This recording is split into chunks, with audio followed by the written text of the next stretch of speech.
उसके बाद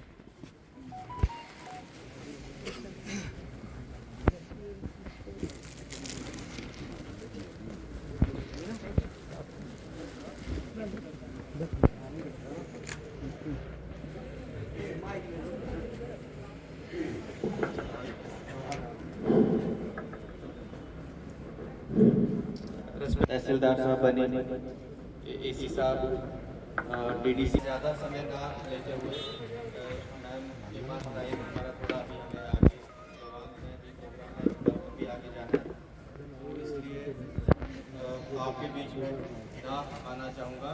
तो मैं चाहता हूँ कि जिससे भी बात बहुत अभिनंदन करता हूं और स्वागत करता हूं कि आपने इस दूर दराज एरिया का चक्कर लगाया और ये हमारे इलाके की जो भोली भाली जनता है इनकी समस्या सुनने के लिए एक ओपन दरबार जो रखा, इसके लिए मैं बहुत बहुत धन्यवाद करता हूं आपका।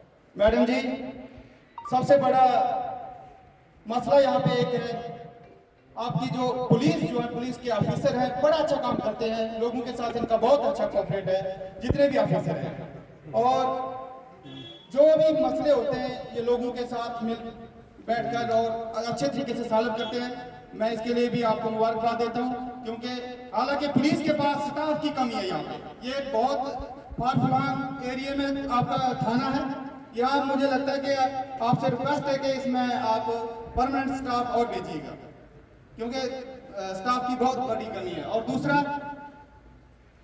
एक डिमांड मैडम जी, यहाँ पे हमारे इलाका ये बहुत बड़ा दूर दराज इलाका है बनी का, और यहाँ से जो सीआईडी के थ्रू जो एक करेक्टर सर्टिफिकेट बनता है मिलता हुआ एसएसपी ऑफिस से, लेकिन वो वापस नहीं आते। यहाँ से हम वेरिफिकेशन करवा के कई बार भेज दिए, कई बार, लेकिन बनी नहीं आते वो। मैं चाहता हूँ कि अगर जैसे भी वो करेक्टर वहाँ से इशू होते हैं, जो भी बनी के करेक्टर हों वो बनी के लिए वापस भेजे जाए और हमें पुलिस स्टेशन के अंदर यहाँ मिले। ये एक बहुत बड़ी समस्या है कि ये भी आप अपलोड करना प्लीज। इसके बाद कि फ्लैश फ्लड के द्वारा जो बनी के, थोड़ा सा मैम से मैं रिक्वेस्ट चाहता हूँ कि डैम जो है हमारी गद्दी डैम, इसमें डैम वाले भी चाहते हैं कि अगर परमिशन दी जाए तो इन लोगों को थोड़ा थोड़ा वहां से माइनिंग के लिए थोड़ा अगर मिल जाए।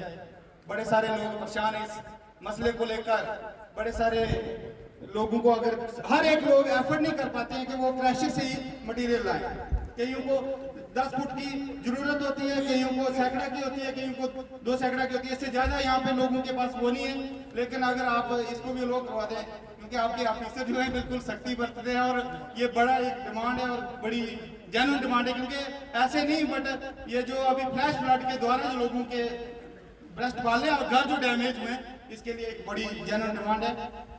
और आयु है यहाँ पे लोकल, हमारे यहाँ के 2 आयु हैं। वही नाम मैं आपको बताना चाहूँ अगर आपकी अनुमति हो, नहीं तो मैं आपको पर्सनल नंबर पे आपको शेयर कर दूंगा, और कंप्लेंट भी मैंने बना के रखी है। वो लोगों को हरास करते हैं। अगर कोई थाना के अंदर पर्चा लगता है, हाल ही में 1 महीना पहले FIR नंबर 59 थी, उस FIR के अंदर मेरे गांव के 4 लोगों को नजायज यहाँ पे 307 लगाकर और 4 दिन उनको भर्ती करके रखा हुआ था और हॉल में डाला हुआ था।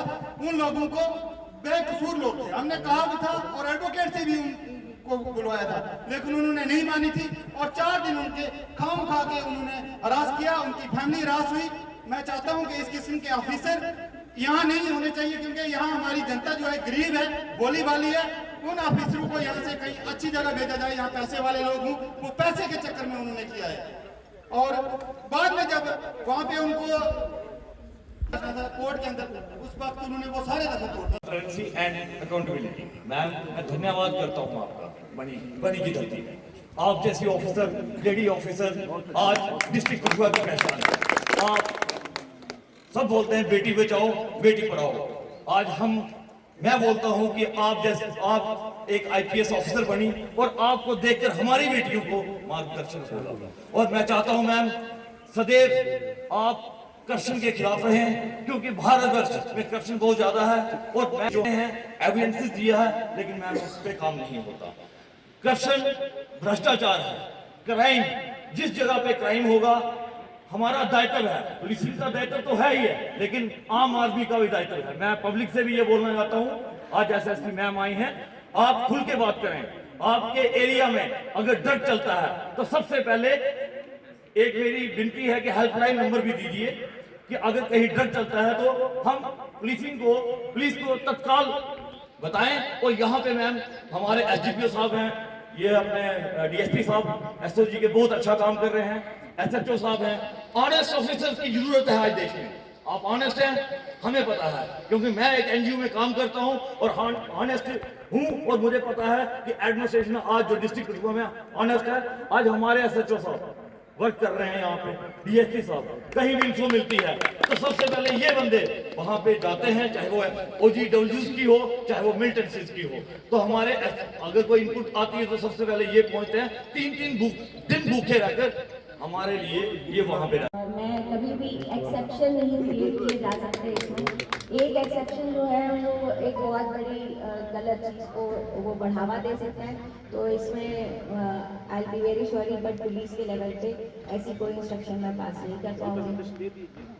तो आप ये रिप्रेजेंटेशन भी यहाँ पे कैसा पुलिस का रोज का काम है कि उनको फेस करना है, बट हमारी एसओजी पार्टीज और हमारे जितने भी थाने से, चौकियों से, आउटपोस्ट से जो लड़के हैं वो काफ़ी मोटिवेटेड हैं मिलिटेंसी जैसे चैलेंज को पूरे तरीके से उसका सामना करके उसको ख़त्म करने के लिए। कि अभी कठुआ के अंदर, कठुआ डिस्ट्रिक्ट की बाउंड्री के अंदर कोई मिलिटेंट्स नहीं घूम रहे हैं, बट हम बॉर्डर वाले एरिया में हो सकते हैं और हम लोग उनको मार गिराने के लिए एकदम। ड्रग्स जो है वो तो आजकल सोसाइटी में काफ़ी बड़ा चैलेंज बन गया है, बट काफ़ी सारी एफआईआर जो हैं वो रजिस्टर करी गई हैं एनडीपीएस में।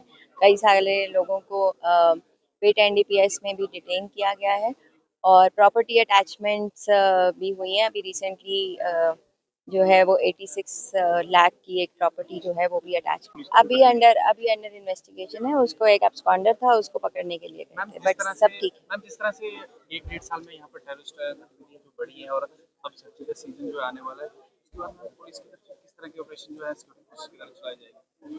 देखिए, जब अगर वो आते हैं कठुआ पुलिस के जुरिस्डिक्शन के अंडर, तो हमारी सारी एसओजी पार्टीज एकदम रेडी हैं, मोटिवेटेड हैं और उनको मार गिराया जाएगा। मैम, जो आतंकवादियों की मददगार हैं पुलिस की तरफ से किस तरह की कार्रवाई की जा रही है? उनके ऊपर काफ़ी सारे पीएसएस वगैरह ऑलरेडी लगाए जा चुके हैं और उनको ओजीडब्ल्यू की कैटेगरी में भी डाला गया है। तो अगर वो अभी भी मदद करेंगे तो आगे भी ऐसी कार्रवाई चलती है। आम लोगों को क्या संदेश देना चाहिए? हम लोगों के लिए यही संदेश है कि कभी कोई इस पहाड़ी इलाके में, ये इतना दूर दराज का इलाका पड़ता है, अगर कभी भी कोई इन्फॉर्मेशन हो तो जल्द से जल्द उसको शेयर करें और अगर उनकी शेयर की हुई इन्फॉर्मेशन के ऊपर कोई ऑपरेशन होता है तो सरकार की तरफ से उनको उचित इनाम दिया जाएगा।